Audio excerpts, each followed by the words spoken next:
iriya mireko irasukaye ko nanahabereka ko nahagenzuye urumva n'impombo n'iki abo ni abaturage bo mu mudugudu wa Rukeri bavuga ikibazo bafite cy'uko bagenzi babo mu mudugudu w'Umurava bamanura amazi aturutse mu ngo zabo bakayohereza mu muhanda aho kuyafatira bacukura ibyobo. Umusi Joseph nk'abanuye ahanga n'ubundi amazi anyura ariko ikibazo cy'aya mazi ni kirakomeye cyane pe.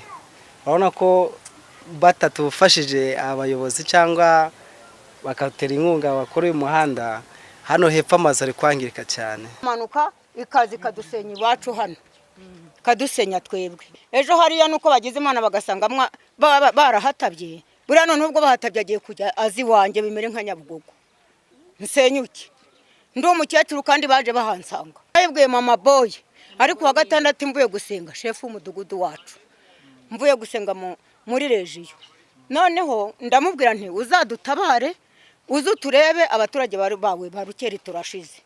Arabinyemerera arambwira atariko ibyo bintu gafunguza akiri umuyobozi twarabifatanyaga noneho tumarije kubifatanya byari byaracoguye ariko kuva ko wa gatandatu washize uwo muyobozi sindamubona ngo azadusure. Aba baturage barifuza ko ubuyobozi bwabo bwagira icyo bubakorera kuko babangamiwe n'ayo mazi. Nuko bashaka buri rugo rwose kuko nge nta burenganzira mfite bwo kwinjira kugira ngo barebe umuntu ufite icyobo n'umureko aho wasuka. Imvura niza ariko bidakubiseho n'aya mazi bizagira aho bigabanyukira.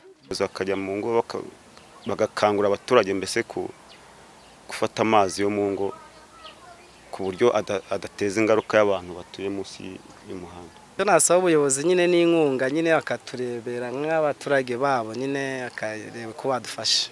Bo nyine nabo baza akareba uko bimeze bakadufasha rwose leta zitazagendwa n'amazi kandi batureba ari abayobozi bacu batugiye icyo batumarira.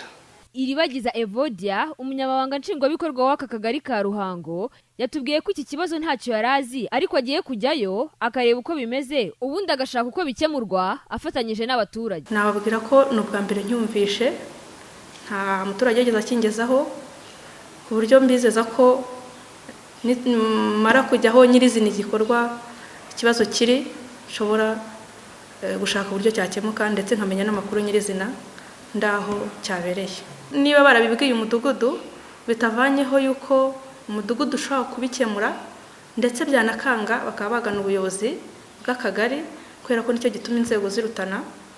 Nanjye ibi mbabwira nshobora kugerayo ku rwego rwanjye ntibikemuke bikaba ngombwa ko niyambaza urwego runkuriye. Byaba ari ngombwa tukabikemura n'abaturage bahatuye cyane yuko banyiri kugira ikibazo ni nabo badufasha kugira ngo bikemuke. Mu kwezi kwa kane nibwo Minisiteri ifite ibiza mu nshingano Midimar yerekanye ko imvura imaze guhitana abagera kuri 95 no gusenya inzu zigera kuri 370. Gahasi Banayire, Flash TV.